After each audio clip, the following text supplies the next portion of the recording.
我哋嘅中國超人揭秘開始揭秘咯。我哋頭先只不過係講咗大概過去嗰幾十年啊，中國有關呢個特異功能嘅發展啦、興衰啦，但係你未深入講啊。一啲入邊一啲奇聞喎，我哋當奇聞咁樣去。頭號超人張寶勝啦，我哋首先一定要講呢個頭號超人啊，張寶勝啦。我哋講個蘇聯嘅頭號超人啦，個女人嚟嘅，Lina Kulagina 啦。美國頭號超人 Uri Geller 啦。咁不得不講中國頭號超人啦，係嘛？張寶勝啦。咁咧張寶勝咧話說咧呢個勁啊呢個名嚇，咁咧就佢能夠咧佢嘅異能咧就千奇百怪啊！呢個係咪佢藝名嚟嘅？呢個唔知喎嚇。嗱，我先講一講有關佢嘅傳聞同埋報導先。有關張真人傳聞同埋報導啫嚇，我冇親眼睇過佢啊，我冇睇過啲錄影帶啦，當然啦。咁咧，但係咧嗱，佢有啲咩咧？咁啊，佢嘅身世咧就唔係好明朗嘅，據說咧就係棄嬰嚟嘅。佢老豆咧喺個橋嗰下咧執佢翻嚟嘅，據說咁啊。似十屆係啊，邊個執鬼咗我翻嚟㗎？通常啲奇人嘅背景係有啲特別㗎啦，係嘛？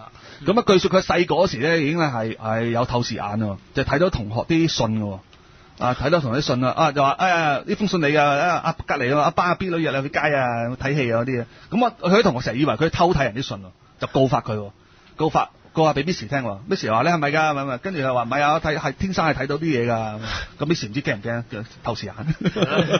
佢有冇交代佢有冇試過將啲滾水變老抽啊咁啊？哇！佢啲小兒科對佢嚟講，我陣間會講阿李連杰同佢一啲水變酒啊，佢呢個佢乜都得㗎啦。咁咧就話說咧，又話佢老豆自細咧帶佢去街市買餸嗰時咧，有一個新年前啊，即係趁墟啊買豬肉，想買豬肉買唔到喎，即係好多人圍住個豬肉檔啊，逼唔到買㗎，咁啊走啦。咁走嗰時發覺阿張寶勝咧仲係僆仔嚟啦，個手嗰度已經攞住5-6斤豬肉喎，咁老豆刮佢一巴死僆仔，咁細個人偷嘢咁嗰啲啊。阿張寶勝話：唔係啊，我變出嚟㗎呀！嚇你點樣變㗎？係啊，我就咁變喺手度變出嚟㗎。嚇都唔得喎，唔俾錢又攞人啲嘢。唔係啊，我啲錢都變咗俾佢㗎啦咁啊。過嚟個報道係咁啦嚇。咁到佢大個咗啦，咁到大約大個咗之後咧，佢啲又多咗好多奇能喎，例如鼻尖認字啦。頭先我講過阿葉劍英嗰個啦。咁但係對嚟講係雕蟲小技嚟㗎，因為佢而家已經可以透視啦嚇，意念取物啦。意念尋找呢個失物啦，咁咧就亦都穿牆啊、隱形啊，之後陣間會講啊。咁啊佢咧喺長大之後咧，佢淨係讀過小學嘅啫，即係冇乜受過高深教育。咁啊做呢個礦工嘅雜工嚟嘅。咁咧就遼寧省嘅中醫學院咧，曾經對佢嗰個透視能力咧，進行一個測試喎，就發現佢咧能夠將人體個好複雜嘅五臟六腑嘅位置咧，好準確咁樣講出嚟㗎，即係準過啲儀器喎。亦都可以睇到人體嘅經絡啊，諸如此類啦。咁亦都話佢咧係隨時咧可以令到啲鎖匙啊、名片啊、高踭鞋啊、熱水瓶啊，喺嚴密監視之下咧，不知不覺咁樣穿過啲紙啊、布啊、木板啊、牆壁等等嘅障礙物，即係呢個五鬼搬運啊，即係 teleportation 啊，即係我哋講過啦。咁咧亦都能夠咧喺霎眼之間咧，當眾咧喺隔離嗰個倉庫嗰度咧，將一袋重達100斤嘅白糖咧，穿過埲牆咧搬過嚟，報道係啊嘛，傳聞係咁啦嚇。咁咧，所以咧好多人都睇過佢嗰個張寶勝嗰啲表演啦，即係包括好多中國領導人啦，個個幾乎咧睇過佢啲異能表演啊。亦都中國好多富豪都睇過啦。咁啊，我哋即係李嘉誠嘅都上過北京啦、金融啊嗰啲啊。咁啊，李嘉誠睇完嗰啲表演之後，仲送咗啲名車俾佢喎。咁亦都係證實佢咧係穿梭呢個中南海喎，即係一個中央嘅基地喺度，同埋即係坐呢個武警車，即係唔使衝紅燈，冇人敢告佢啊！即係佢即係阿張寶勝嗰個，即係喺嗰個時代啊，即係呼風喚雨啦，可以講話即係咁咧亦都係咧喺86年之後咧，佢應邀咧去到珠海啦，特區嗰度表演啦。咁啊啲港澳名人亦都去睇啦。咁大家都睇到佢喺啲密封嘅紙袋度攞出嗰個金牛出嚟啦。亦都咬爛，叫啲觀眾咧咬爛一個卡片之後咧，佢喺個手入邊咧，啪一聲咧回復翻原狀啦，係嘛？即係啪一聲要幾耐？我成日都係呢樣嘢。係啦，我依家就係講緊，都係講佢呢個報導先。啪一聲可能好耐。冇錯啦，係啦。我哋所以睇啲報道咧，就唔好就咁睇啲報道啊，原來背後咧係好多嘢發生咗嘅。陣間會講一講啊。咁咧之後你又話將啲字條咧可以拍入呢個藥樽啊，諸如此類啦。咁咧亦都咧新華社嗰陣時啊，許家屯啦未走佬嗰時咧，都招呼過佢，同埋香港幾個名人喺度食飯。咁香港幾個名人咧仲故意挑戰佢啦，揞住自己嘅啲衫袋咧，問佢有冇辦法變走啲袋入邊啲嘢啦。阿張寶勝就哈哈大笑之後咧，就雙手擺張台度，突然間嘣一聲，呢啲銀包啊、信用卡啊、身份證啊、鎖匙啊、錢啊，全部咧出現晒呢個台面上，即係報道係咁樣。咁亦都有報道話咧，有次喺廣州啊，有個女魔術師上台挑戰呢個張寶勝能夠咧，佢話能夠表演阿張寶勝一樣嘅異能。阿張寶勝呢，於是咧就整蠱個女魔術師啊，就凌空咧攞佢嘅胸圍同埋條底褲出嚟。佢問個魔術師係咪佢㗎咁？個魔術師又好面紅，走開咗咁之後同我魔術師一齊嗰個女仔證實嗰個胸圍同底褲係嗰個女魔術師嘅，同一個款式同一個款式咁。想俾你可以學呢一招，呢招對你有用，呢招有用啊！要我驚俾人拉嘅，性騷擾啊！咁呢啲傳聞呢啲係咩咧？係根據我自己一篇文章寫嘅，係100幾年嗰時搜集有關人士同埋各方報導寫出嚟嘅，包括另外仲有隔空攞到個女魔術師嘅卵巢出嚟，我話咧咁啊勁啦！咁亦都話咧譬如阿李嘉誠嘅金融嗰啲外套咧，喺北京去睇嗰時咧，啲外套俾佢燒咗個大窿啦、大咕窿啦。阿徐小明亦都話親眼見過佢攞住杯水咧無端端就好似滾咗咁樣啦，一粒咁樣滾咗啦。跟住咧又話有個火藥爆破師唔信阿張寶勝嗰啲手中嘅熱能係堅嘅，就俾個手背去放熱。咁阿張寶勝咧隔住廁紙咧撳住個爆破師嘅手背咧，就整到個爆破師咧突然間咧好痛。跟住睇一睇咧個手背度咧就被發現咧灼傷咗成個傷口。咁接住咧有好多呢啲咁嘅見聞啦。另外咧佢最中意整蠱人張寶勝就話咧，你食飯嗰時咧，如果你唔食晒啲嘢咧，佢會將啲嘢咧卜一聲咧拱晒落你個肚度。佢話因為文革嗰時咧，佢係食都冇食啊，即係佢人唔好嘥啊咁啲。咁試過又話瓊瑤瓊瑤一伙人咧喺北京嗰度同佢食飯嗰時咧，就驚佢咧突然間將啲餸撥殺，即係隔空咁樣整晒落個肚度咧，咁個個咧都好驚咁食晒啲餸菜驚佢唔高興。佢驚阿張寶勝隔空攞咗個胸圍底褲。係啦，如果係攞埋出嚟咁啊正啊。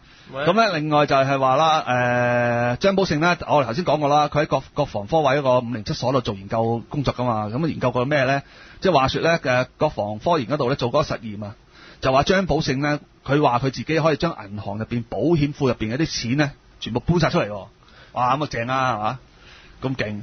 咁咧就話說咧，某一日下晝咧，國防部出動咗一部大軍車，由呢個3位科學家咧陪同阿張寶勝咧嚟到一間銀行嘅大門外邊。咁軍車停咗之後咧，阿張寶勝咧就叫3位科學家咧入去銀行嗰度，到指定嘅時間先再出翻嚟。咁到指定時間咧，三位科學家出翻嚟嗰時咧，就翻去個軍車度。一睇個軍車，哇！全部成一沓沓嘅鈔票，好似磚頭咁樣塞滿晒架車度。咁就話佢喺銀行嗰度搬咗啲鈔票出嚟啦。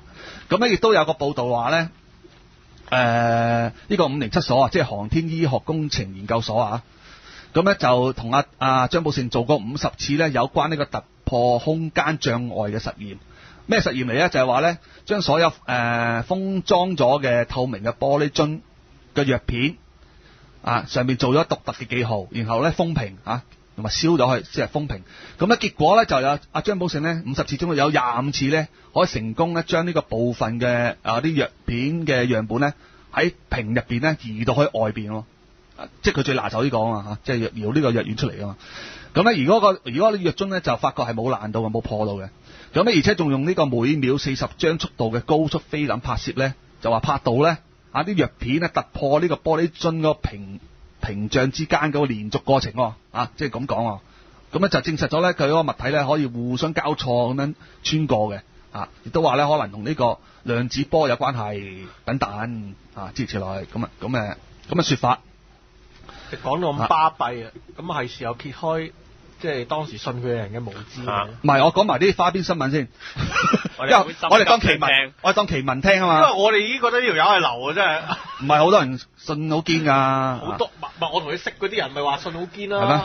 係啊。咁啊，仲話咧，佢咧奉命咧深圳海關咧做嗰個時期喎，咩事咧？點解揾去深圳海關做咧？因為有關啲國防透視眼啊嘛，國防嘅機密咧要去做咧，因為佢哋利用透視眼咧去穿過一啲圓罐入邊啲嘢喎嚇。有驚有啲間諜咧嚇用啲圓罐裝住啲機密酒出入啊，擺佢喺赤柱啊，啲人唔使通櫃啦。係啊，屎攞啲凡個屎眼對住你眼咪得，睇穿入邊有冇裝嘢啦。嗱，另外仲有一個啦，阿李連杰啊，大家識啊，李連杰好勁啊，一代功夫巨星連袈裟咁啊，同阿張寶勝好熟，因為嗰陣時大家即係廿零歲啊，阿張寶勝係1960年出世，咁嗰陣時88年嗰時應該28歲到啦。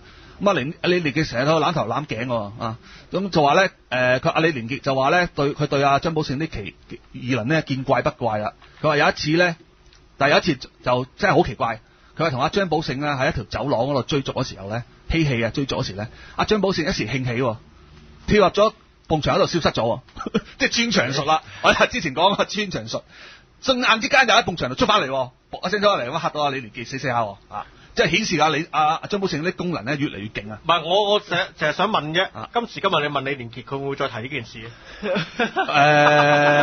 可以問佢其實，我問唔到佢。你有冇佢電話？啲人打。今日你仲問李連杰，佢會唔會再提呢件事咧？真係我哋好想知嘅。好啦，咁我哋講咗好多阿張寶勝嗰個話，即係比科幻小說更神奇嘅超人第二功能啦。但係佢講呢單嘢嚟氹下理智嘅咋嗰陣時。唔係徐小明講俾我聽嘅嗰陣時，即係徐小明成日講，同阿李連杰好熟噶嘛。佢成日講阿張寶勝啊又。徐小明而家去邊？喺大陸拍嘢咯。咁咧就我哋講咗好多關於呢啲咁嘅傳聞報導啦，亦都好多名人親眼見到嘅轉述啦。亦都知道阿張寶勝真係堅嘅，即係喺個507所度做研究啦，出入啦，即係話背景非常之中央啦中央有中央部門嘅支撐啦。咁如果話即係你呢個咁嘅情況，去到任何一個國家都應該認為係堅㗎啦，冇理由假係嘛？假冇呃唔到咁多人嘅，呃得一時呃唔到一世，呃到一個人呃唔到10個人，呃到10個人呃唔到所有人嘅。下街又可以穿牆啊！終於真係呃唔到所有人，同埋呃唔到一世。話說咧。講香港其實好多名人啊、明星都好想睇下見識張寶勝啊。許冠文見過佢，又話好難約啊，成啊。講嚟聽下。咁又話說咧喺呢個90年啦，90年呢，呢個香港明星足球隊咧就北上去北京咧就即係表演啦。咁啊話說咧就即係專登約阿張寶勝啊食飯啊嘛，同埋喺個飯宴入邊請阿張寶勝表演啊嘛。咁啊首先咧就係話說啦，呢篇咧當年搜集一篇報導啊，嚟自東方新地啊。91年9月15號張堅庭寫嘅，張堅庭都有份去嗰日其實亦都有一份報導嘅，亦都喺呢個東方有一份新聞咧講呢個明星足球隊咧去見阿張寶勝之後嘅新聞嘅，咁就係淨係講阿張堅庭嗰份啦，張堅庭嗰份都差唔多同嗰個。咁呢個話說咧就係阿倫同埋阿許冠文咧就坐喺張寶勝嘅右手邊啊，咁啊張寶勝咧嘅左手邊咧就係助手坐喺度嘅。咁大家即係唔好熟啦阿張寶勝又話佢怕醜啊，冇乜傾偈咁嗰啲啦。咁佢首先咧就叫阿張寶勝叫阿黎漢池大家記唔記得啊？黎漢池記得，黎漢池記得。就撕將一個筷子套啊，即係我套咧撕一塊紙出嚟咧寫字，就等佢認。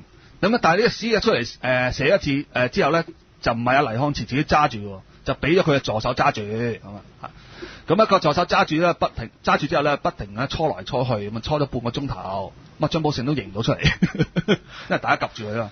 咁之後佢又走開咗，離開出去。佢話咧佢呢個呢個咩精神即係調整嘅精神要離開。原來佢好多時表演咧，表演下咧等好耐，等到你唔耐煩10幾20分鐘之後咧，佢又行得出去喎，唔知做乜嘅。咁啲人佢啲人又話佢要出去集中精神，咁啊接住你啦。好啦，咁即係翻嚟咧，佢又唔出噏聲唔出啦。就咧喺呢個大家唔知佢想點嗰時咧，佢係將一個紅嘅餐布咧包下咧，擰下咧，都卜一聲拎咗支叉出嚟喎，支叉就拗亂晒咯。佢就話佢用第二功能拗亂晒啲叉嘅。阿反應 exactly 啦，就係嗰時嗰啲明星足球隊嘅反應，將反應做一次出嚟啊！即係叫佢做 A 嘅冇錯啦。即係想分享我注意力，想點先而家？係啦。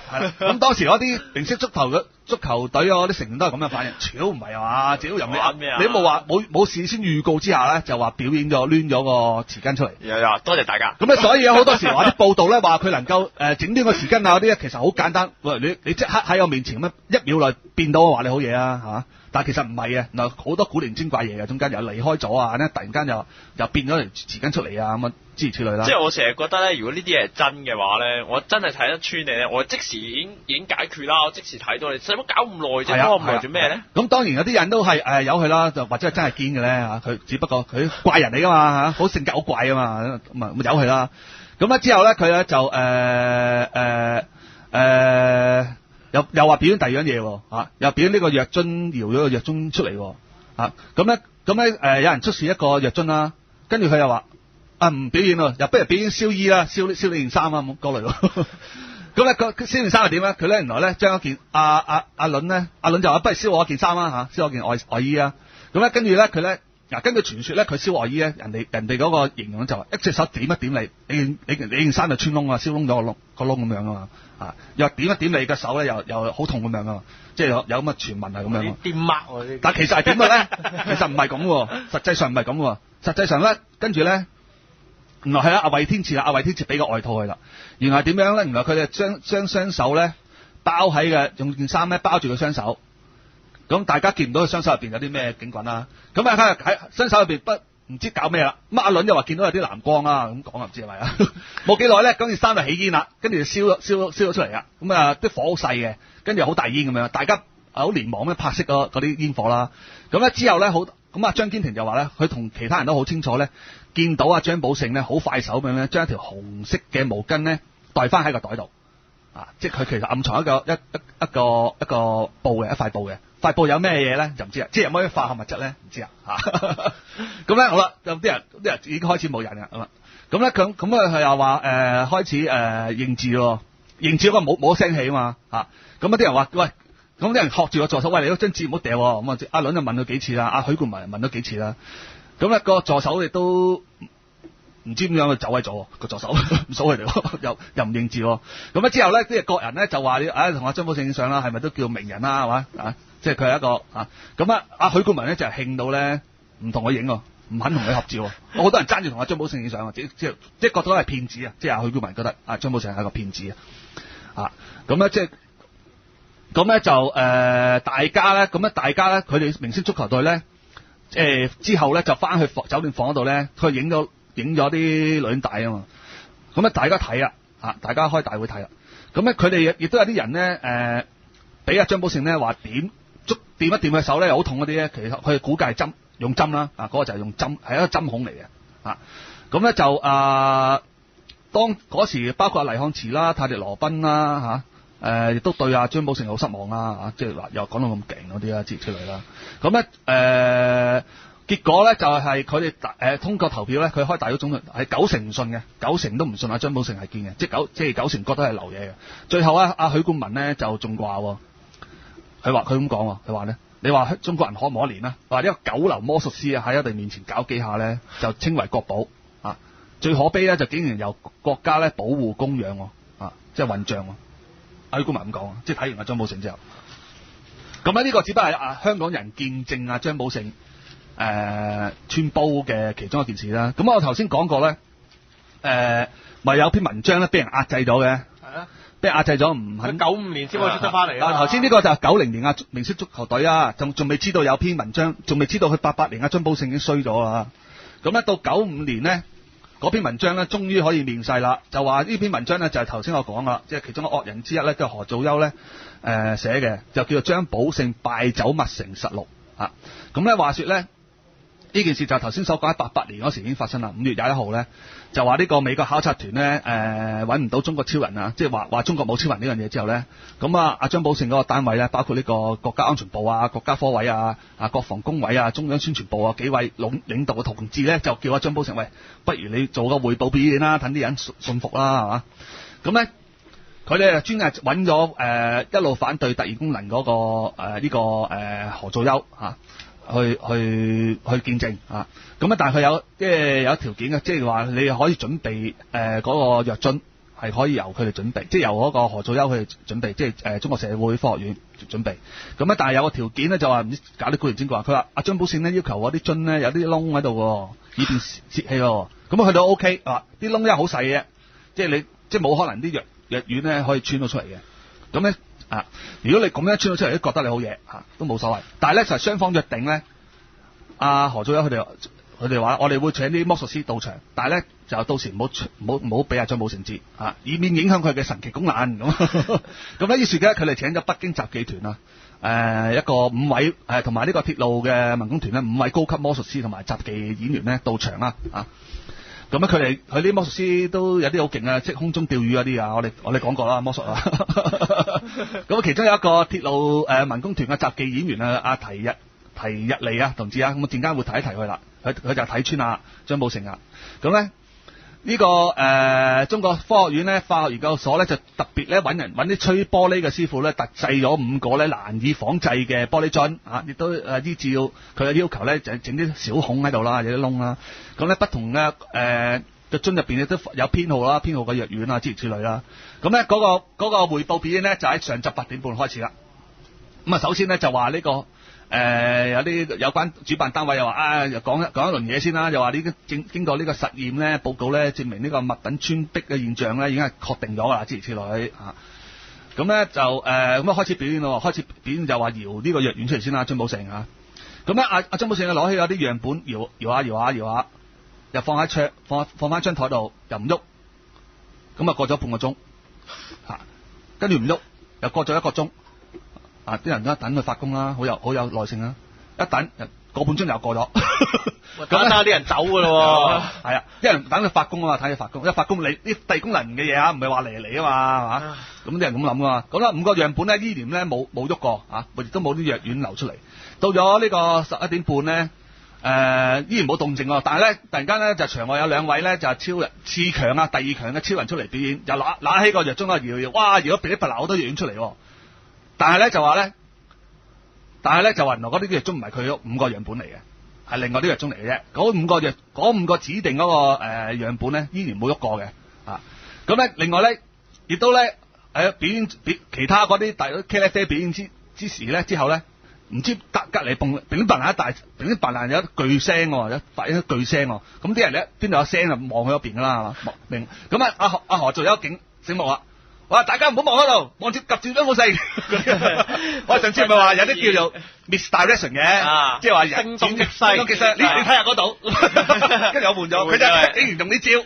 但係咧，佢哋即係心有準備咧，就唔受佢呢個聲東擊西影響，依然及實張寶勝。咁張寶勝喐唔到啦，轉唔到嘢，即係冇得去作弊啦，係嘛？咁到中午12點半咧，大家好肚餓。主持人宣布今日咧就暫時表演啦，因為改為表演會啦，就唔好做測試啦，咁等下食完飯睇下養足精神，我哋再表演第啲嘢嚟咁啊！大家好啦，同意啦，係嘛？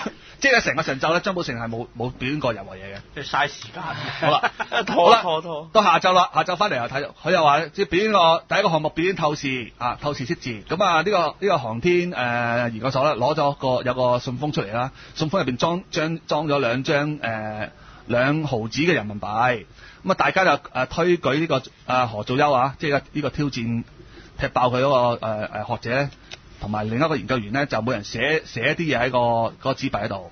咁佢哋寫咗啲物理常數啲公式喺度啦，又寫一首詩啦，寫一首詩叫一枝松恨出牆來諸如此類。咁何祖休跟住咧就入咗個信封度，跟住喺信封面個接縫嗰度咧就簽咗6個何字6個字咁樣，以防去即係打開嗰個信封去偷睇啦，係嘛？大佬跟住呢個咁精密封嘅信封咧，就交俾張寶勝去透視啦，係嘛？咁張寶勝攞住個信封咧，反覆睇嚟睇去，跟住又左手拎下，右手拎下，跟住擺翻喺台度，又拎下手，搞嚟搞去認唔到出嚟喎，跟住佢話佢同主持人講嘢喎，耳仔邊講嘢喎？原來佢話咧，主持人話佢又唔表演住，表演呢個咬爛呢個名片先，又嚟啊，玩啲招又嚟啊，邊個有卡片咁嗰啲啦嚇？咁下邊有個領導即刻攞咗一張卡片，藍色嘅卡片出嚟喎。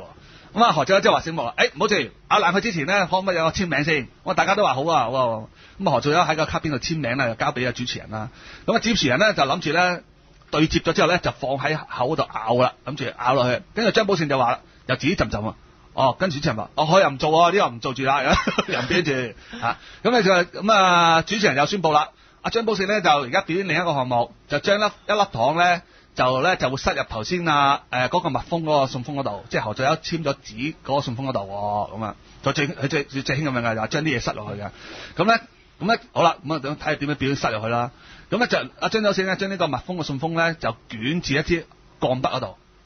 即係用支鋼筆捲起咗一捲咁樣，咁咧就交咗俾呢個坐喺佢隔離一個部長嗰個手度，咁啊叫個部長揸住，唔好睇，即係唔好放鬆。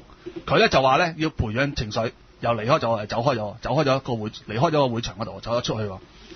好啦，咁佢走咗出去之後咧，到咗頭先嗰個講嗰個魔術師講嘢啦。頭先我咪提過一個鐵路部民工團雜技演員提若利佢都係一個識魔術嘅。阿張寶勝走咗之後咧，佢就話：部長，你可唔可以打開睇下？叫個部長打開睇下。咁通常啲人就話唔睇噶嘛，一睇咗就失去咗個功效噶嘛。咁個部長講完打開嚟睇啦，打開睇一睇，果然已經偷龍轉鳳，佢嗰個信封已經唔係個信封嚟噶，而家已經係一個普通個信封。其實阿張寶勝咧暗中咧已經攞咗頭先嗰個蜜蜂個信封出去透視啦。有冇人見到過佢每一次走出去一邊？冇啊！啲人唔係話佢養出情緒咧，佢得個人噶嘛，唔可以俾人見到噶嘛。唔可以俾人見到嘅，走咗。咁咧咁其實大家已經覺得冇意思啊，即係呢條友已經係即係樣樣都衰晒啦已經。咁咧之後咧，大家就話已經冇乜意義噶咯。大家有啲開始已經話想走啦。咁張寶勝翻嚟，可能知道唔妥啊，因為可能有人打眼色咗佢啦。咁佢就話同阿部長講啦。其實你頭先嗰個簽咗名嗰個信封咧，已經變咗去第二度啦。咁啲人有佢講啦，你話乜都得噶啦嚇。咁又唔理，跟住又話拿手又表演翻呢個藥樽呢個出藥出嚟喎。咁咧一路搖極都得唔得啦係嘛？咁其實到下晝3點幾，啲人都不耐煩啊，因為走咗嚟嘅，費鬼事睇啊已經。咁咧事後咧。咁呢個作者呢個何俊友作者佢已經走咗啦。咁事後咧，佢話有啲人就留喺度睇啊嘛。有啲人就話咧，佢終於咧就咧嗰個藥片咧真係搖到出嚟，但係發覺嗰個藥樽咧已經打開咗。打開咗嘅。咁咧呢篇嘢一登喺95年登咗出嚟咧，即係哇好多人都譁然啦，因為中國頭號嘅超人經過十幾年咧咁吹捧之後流嘢嚟嘅。咁就其實有啲人仲係唔信佢流嘢。仲去啲支持者咧，仲話去北京電視台咧嘅表演，都衰埋，仲衰埋。開始就即係張寶勝咧就開始咧自此之後咧，漸漸咧冇人講佢啦，冇人咩啦嚇。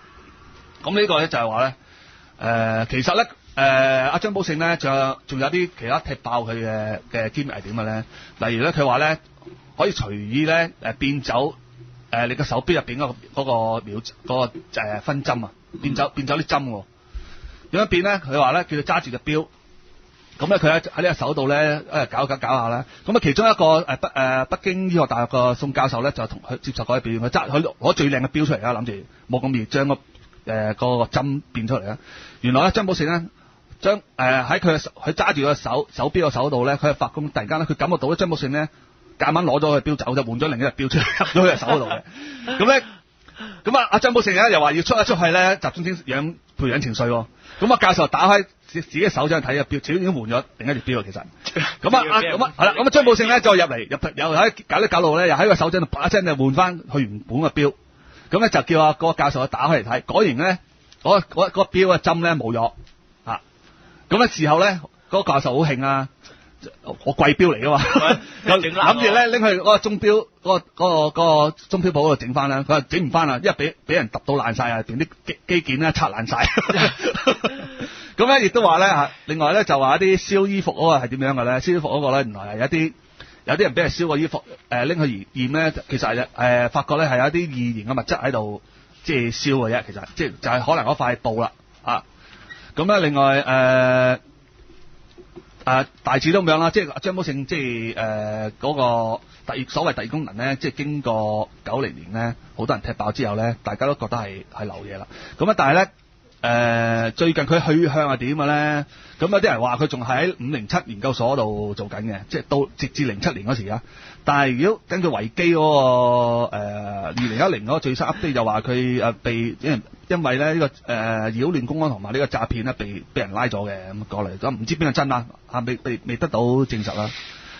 咁呢個我哋就會喺呢一節咧，我哋講咗呢個中國頭號超人啦，係嘛？張寶勝係啊，張寶勝啦。